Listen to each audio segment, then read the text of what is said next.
வணக்கம் ஃப்ரெண்ட்ஸ். நேற்று நைட்டு நம்ம வந்து பழனி வந்து அடைஞ்சோம். கிரிவலம் சுற்றிட்டு வந்து ரெஸ்ட் எடுத்துகிட்டு இன்றைக்கி காலையில் 7 மணிக்கு வந்து நம்ம தங்கியிருந்த மண்டபத்திலேருந்து சண்முக நதியை நோக்கி நம்ம வந்து கிளம்பியாச்சு. பக்தர்கள் நம்ம கூட வந்திருந்த அனைத்து பக்தர்களுமே காவடிகளை சுமந்துக்கிட்டு சண்முக நதி நோக்கி வந்துட்டுருக்குறாங்க.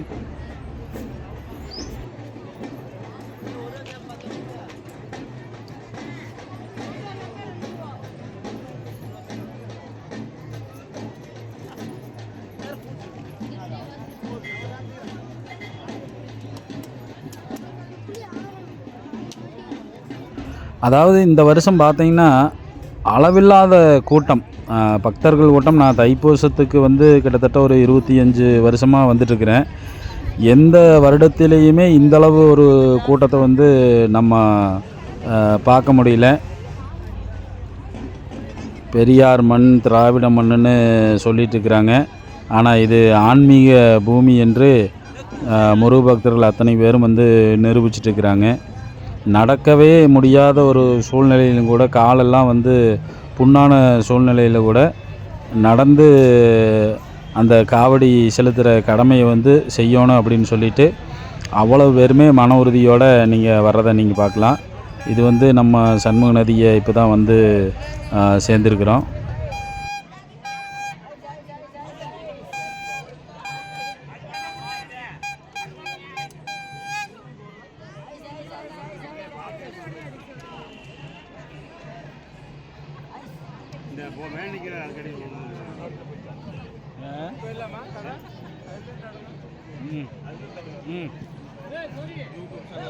ஆமாம்மா.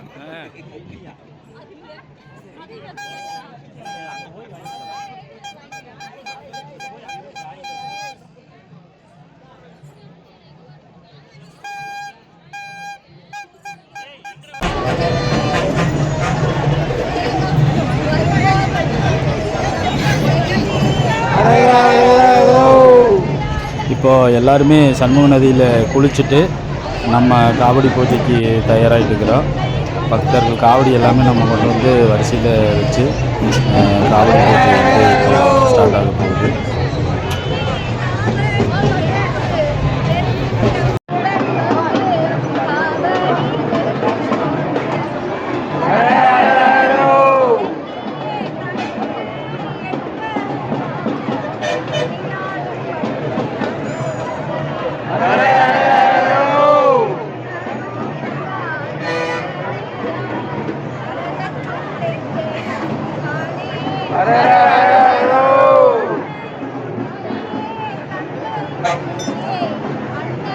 சண்முக நதியில் வந்து பக்தர்கள் குளிக்கிறத நீங்கள் இப்போ பார்க்கலாம். அந்த குளிக்கிறதுக்கு பின்னாடியே வந்து அந்த தீயணைப்புத்துறை வீரர்கள் பாதுகாப்புக்காக படகுல போயிட்டுருக்குறாங்க. இந்த அற்புதமான சண்முக நதி, இதில் வந்து குளிக்கிறதே வந்து ஒரு பெரிய பாக்கியம். அனைத்து பக்தர்களுமே வந்து சண்முக நதியில் குளிச்சுட்டு காவடி பூஜைக்கு தயாராகிட்டுருக்குறோம். இந்த பகுதியில் ஒரு சில சிறுவர்கள் வந்து மீன் பிடிக்கிறத பார்க்கலாம்.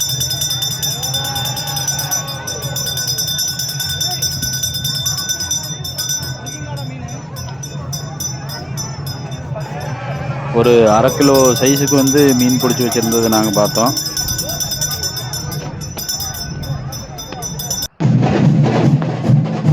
நல்ல வெயிலுங்க. குளிச்சுட்டு வந்ததுக்கு அப்படியே வேர்த்து ஒழுகுது. இருந்தால் கூட நம்ம காவடி பூஜைக்கு வந்து ரெடியாக நின்றுருக்குறோம்.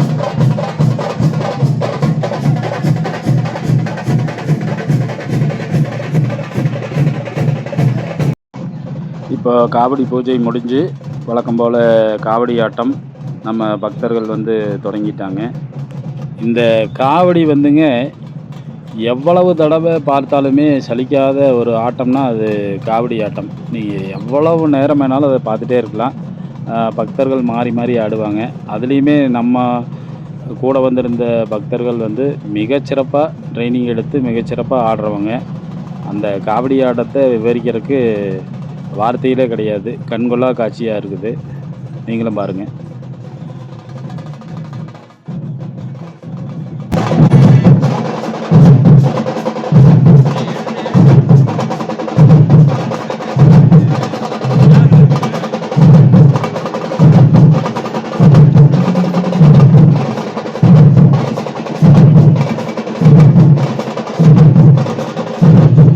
காவடி ஆட்டம் முடிஞ்சு நம்ம வந்து பெரியநாயகி அம்மன் கோவிலை நோக்கி புறப்பட்டாச்சு.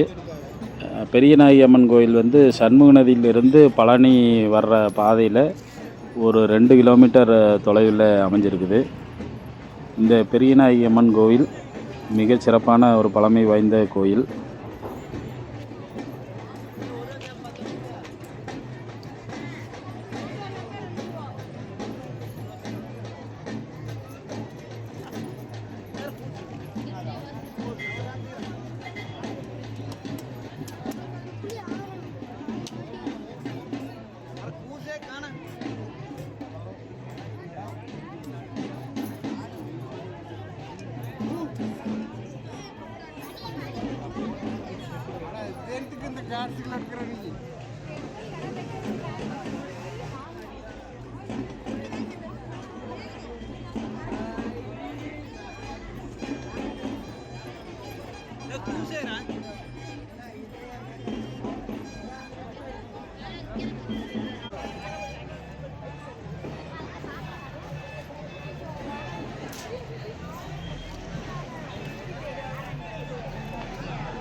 ஆமாம்மா.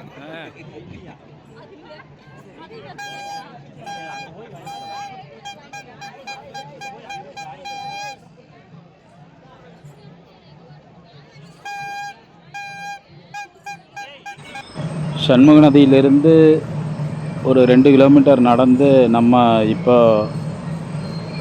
பழனி பெரியநாயகி அம்மன் கோவிலை வந்து அடைந்து விட்டோம். இந்த கோயில் வந்து ஊர்கோயில் அல்லது யானை கோயில் அப்படின்னு சொல்லி இங்கே சொல்கிறாங்க. இது வந்து சுமார் 4000 வருஷத்துக்கு முன்பே கட்டப்பட்ட கோயில். யார் கட்டினாங்கன்னு தெரியாது. ஆனால் 16ஆம் நூற்றாண்டில் நாயக்க மன்னர்கள் வந்து இந்த கோவிலை புனரமைச்சாங்க. இந்த முன்கோபுரம் வந்து ஒரு மொட்டை கோபுரம். இதில் வந்து கோபுரம் கிடையாது. இது கட்டுறக்கு முயற்சி பண்ணி இடையில நின்னது. என்ன காரணம்ங்கிறது தெரியாது. ஆனால் உள்ளே வந்து கண்ணை கவரக்கூடிய வேலைப்பாடுகளுடன் கூடிய பல்வேறு சிலைகள் உள்ளது. இங்கே வந்து பார்த்திங்கன்னா ரொம்ப அதிசயமான ஒரு விஷயம், 12 ராசிகளுக்கும் உண்டான 12 சிற்பங்கள் வந்து இங்கே இருக்குது. நட்சத்திரங்களுக்கு உண்டான சிற்பங்களும் இங்கே இருக்குது. இந்த கோயிலில் தைப்பூசத்தை முன்னிட்டு மரத்தேர் ஓடுறது வந்து மிக சிறப்பு வாய்ந்த ஒரு நிகழ்வு. இன்றைக்கி நைட்டு அதிசய நிகழ்வாக வெள்ளித்தேர் ஓடும். இந்த வெள்ளித்தேர் வந்து மிக அற்புதமான அழகான ஒரு தேர். இது வருஷத்தில் ஒரு முறையோ அல்லது 2 முறையோ மட்டும்தான் இந்த பெரியநாயகி அம்மன் கோயிலில் தேரோட்டம் நடக்கும். தைப்பூச தேரோட்டம் அப்படின்னாலே பழனியில் பெரியநாயகி அம்மன் கோயிலில் வெள்ளித்தேர் ஓடுவதை குறிப்பிடுவதாகும். ஆனால் நிறைய பேர் பழனிக்கு தைப்பூசத்துக்கு வந்தாலும் பெரியநாயகி அம்மன் கோயில் எங்கே இருக்குதுன்னே தெரியாமல் அவங்க மலை மேலே இருக்கிற பழனி முருகனையும் திருவாவினன்குடி முருகனையும் கும்பிட்டுட்டு பஸ் ஸ்டாண்டு பக்கத்தில் இருக்கிறதுனால அப்படியே ஊருக்கு கிளம்பிடுறாங்க. ஆனால் மிகப்பெரிய சிறப்பு, மிகப்பெரிய விசேஷம் வந்து பெரியநாயகி அம்மன் கோவிலில் மட்டும்தான் இந்த தைப்பூசத்துக்கு நடக்குது. நாம் கோயிலை வந்தடைஞ்ச போது மணி 12. நம்ம பக்தர்கள் சார்பாக இங்கே இருக்கிற பக்தர்கள் மற்றும் அனைத்து பக்தர்களுக்கு நம்ம வந்து அன்னதானம் போட போகிறோம்.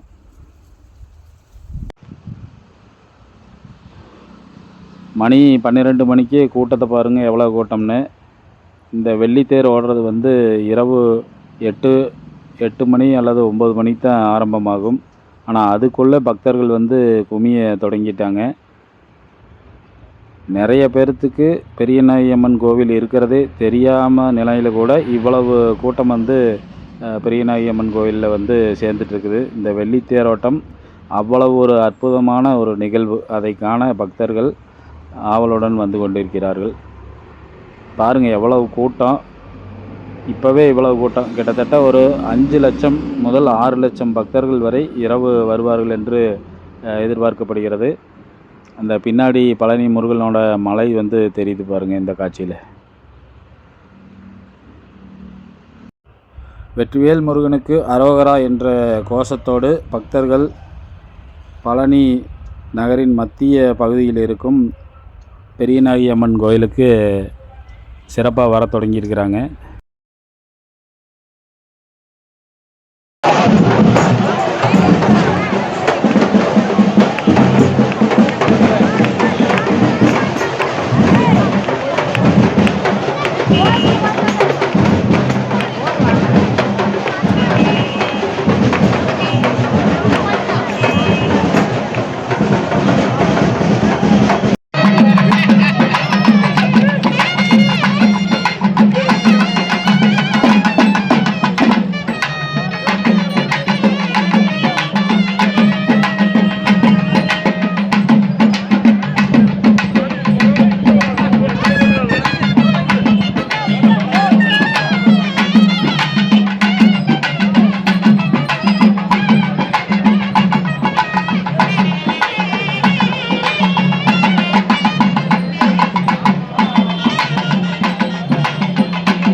இப்போ இரவு 7 மணி.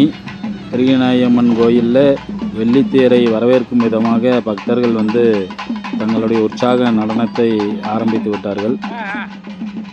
இந்த பகுதி முழுவதும் இருந்து வந்திருக்கக்கூடிய அத்தனை பக்தர்களும் காவடியாட்டம் மிகச்சிறப்பாக ஆடுவாங்க. இந்த இடத்துல நீங்கள் நேரில் வந்து பார்த்தா தான் தெரியும். ஒரு மிகப்பெரிய கிரிக்கெட் ஸ்டேடியத்தில் இருக்கிற மாதிரி ஒரு நிகழ்வு இந்த இடத்துல இருக்கும். இரவு 10 மணி ஆயிடுச்சு. வெள்ளித்தேர் கேட்டை திறந்துட்டாங்க. இன்னும் லைட் செட்டிங் போடலை. லைட் செட்டிங் போட்டால் அவ்வளவு அற்புதமாக அழகாக இருக்கும் இந்த தேர். இந்த தேரை பார்க்க காண கண்கோடி வேண்டும் அப்படின்னு சொல்லுவாங்கள்ல, அந்த மாதிரி கண்கோடி வேண்டும். கிட்டத்தட்ட இரவு மணி 10 மணிக்கு ஒரு 5 லட்சம் பேர் இந்த இடத்துல திரண்டு நிற்கிறாங்க இந்த வெள்ளித்தேரை பார்க்குறக்கு.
வெள்ளித்தேர் பெரியநாயகி அம்மன் கோயிலை சுற்றியுள்ள பகுதிகளில் முக்கிய வீதிகளில் ஊர் முழுவதுமே சுற்றி வரும். இந்த வெள்ளித்தேர் பக்கத்தில் வந்து அந்த வெள்ளித்தேர் மாதிரி, அதாவது பழனிமலை முருகன் கோயிலில் இருக்கிற தங்கத்தேர் மாதிரியே வந்து ஒரு மாடல் செஞ்சு இங்கே வச்சுருந்தாங்க. பார்க்குறதுக்கு கண்கொள்ளா காட்சியாக அது இருந்தது. அவ்வளோ அலங்காரத்தோட வெள்ளித்தேர் வந்து இப்போது வீதிகளை சுற்றி வந்துட்டுருக்குது. வெள்ளித்தேர்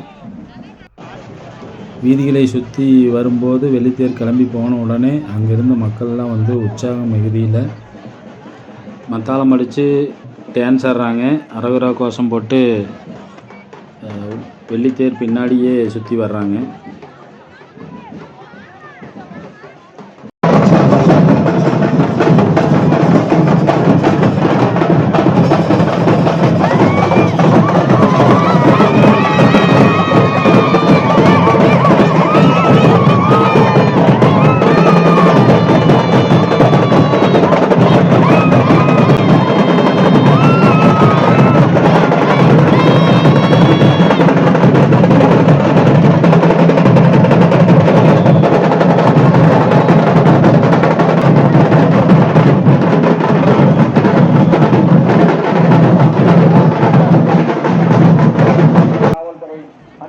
வெள்ளித்தேர் இப்போது மேற்கு ரத வீதியில் வந்து கொண்டிருக்கிறது.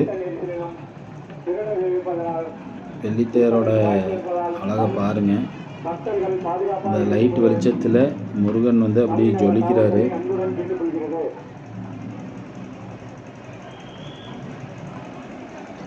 வெள்ளித்தேர் வரும் பாதையில் வந்து இருபுறமும் மக்கள் வந்து வெள்ளம்.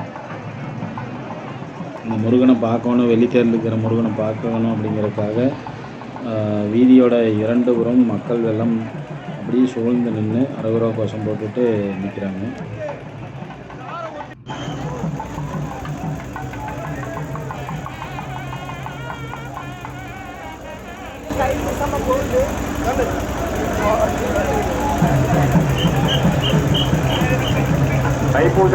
அம்மா கொஞ்சம் பின்னாடி போயிருங்க, அப்படியே பின்னாடி போயிருங்க. தைப்பூச திருவிழாவிற்கு வந்திருக்கும் பக்த ஒளி பெருமக்களுக்கு பழனி நகர காவல்துறையின் அன்பான வேண்டுகோள். தாங்கள் அணிந்திருக்கும் தங்க நகைகள், தாங்கள் குழந்தைகள் அணிந்திருக்கும் தங்க நகைகள், கைத்தறிகள், செல்போன்கள் ஆகியவற்றை பத்திரமாக பாதுகாப்பாக வைத்துக் கொள்ளும்படி பழனி நகர காவல்துறை அன்புடன் கேட்டுக்கொள்கிறது. கூட்டம் அதிகமாக இருக்கும் பகுதியிலும் இருட்டான பகுதியிலும் அவ்வளோதாங்க. இப்போ மணி 12 மணி. வெள்ளித்தேர் வந்து இதோட முடிவு போகுது.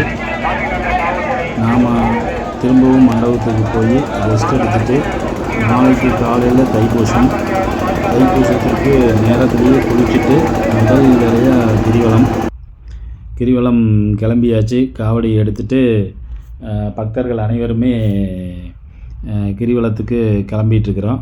நாமளும் காவடி எடுத்துகிட்டு கிரிவல பாதையில் போயிட்டுருக்குறோம். இந்த கிரிவல பாதை முழுவதுமே வந்து காவடி ஆட்டம், ஒயிலாட்டம், மயிலாட்டம் அத்தனையுமே வந்து நடக்கும். அது இன்றைக்கி தைப்பூசங்கிறதுனால ரொம்ப ரொம்ப உற்சாகமாக இந்த விழா வந்து அவ்வளோ சிறப்பாக நடக்குது. மக்கள் வெள்ளத்தில் நீந்திட்டு போகிற ஒரு கண்டிஷனில் வந்து நம்ம போக வேண்டி இருந்தது. நீங்களே பாருங்கள், நம்ம பக்தர்களோட காவடி ஆட்டம், கும்மி ஆட்டம் இனி வந்து ஸ்டார்ட் ஆகும்.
அதான் நம்ம ஆளுக்கு வர்றாங்க நம்ம ஆளுக்கு இல்லையா அது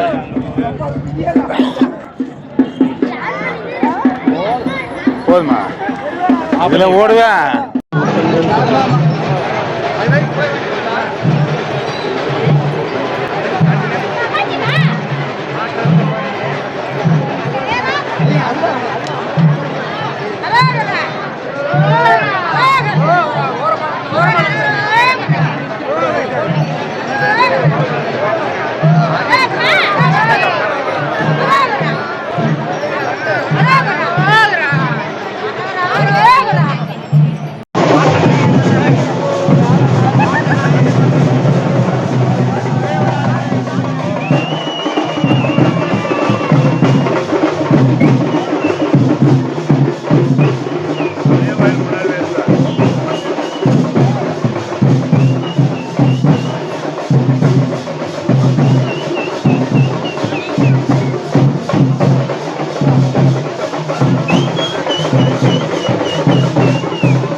கிரிவலம் வந்து மிகச் சிறப்பாக வந்து நிறைவேறப் போகுது. அவ்வளவு ஆட்டம் பாட்டம், அவ்வளவு சிறப்பான ஒரு மகிழ்ச்சியான ஒரு தருணம்.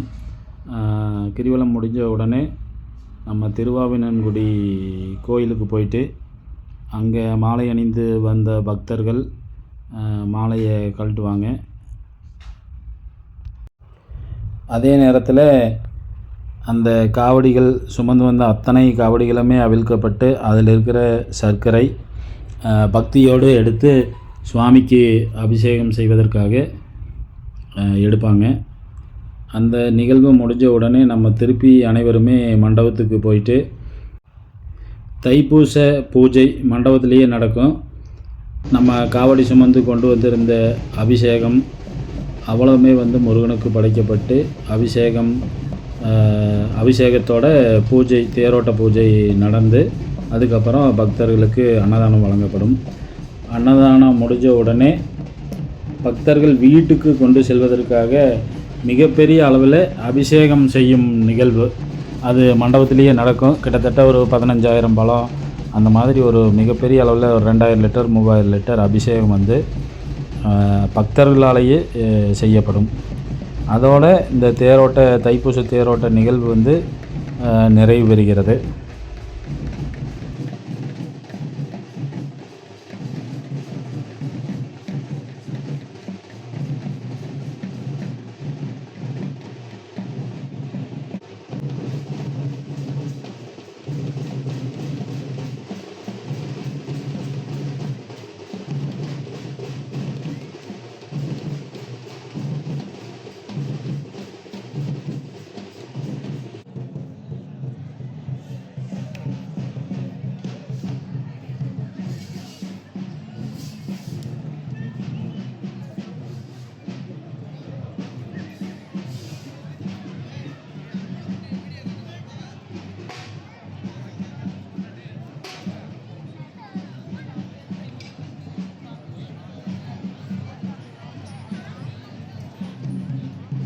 அப்படியே முன்னாடி நடக்க, நான் வீடியோ எடுத்து சொன்னேன். வீடியோ எப்படி இருந்தாலும் சரி இருக்கிறதா நெல்லுங்க. ஆ ஆ சரி வந்துடுவேன் எடுத்தோடனே வேறு இன்னும் ஒருத்தனைங்க ஆனா இவருக்கு கேட்டேன்.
பழனி நாகப்பட்டினம் புத்துறை சேர்ந்த பழனி வெயிட் பண்ணுறாரு. கொஞ்சம் சீக்கிரமா வந்து போட்டுக்கோங்க.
இவ்வளவு நேரம் இந்த தைப்பூச தேரோட்ட நிகழ்வை பொறுமையாக இந்த காணொளியில் கண்டுகளித்த உங்கள் அத்தனை பேருக்கும் என்னுடைய சிரம் தார்ந்த நன்றிகள். கடைசியில் காவடி ஆட்டம் நாமளும் ஆடணும்னு கொஞ்சம் ட்ரை பண்ணி பார்த்தேன். நல்லா வந்திருக்குதான்னு நீங்கள் கமெண்ட் பண்ணுங்கள். அதே மாதிரி இந்த வீடியோவில் இருக்கிற ஒவ்வொருத்தருமே யார் யார் வீடியோ பார்த்தீங்கன்னு சொல்லி எனக்கு கமெண்ட் பண்ணிங்கன்னா இன்னும் அடுத்த நிகழ்வுக்குண்டான வீடியோ தயார் செய்வதற்கு எனக்கு உற்சாகமாக இருக்கும். நன்றி, வணக்கம்.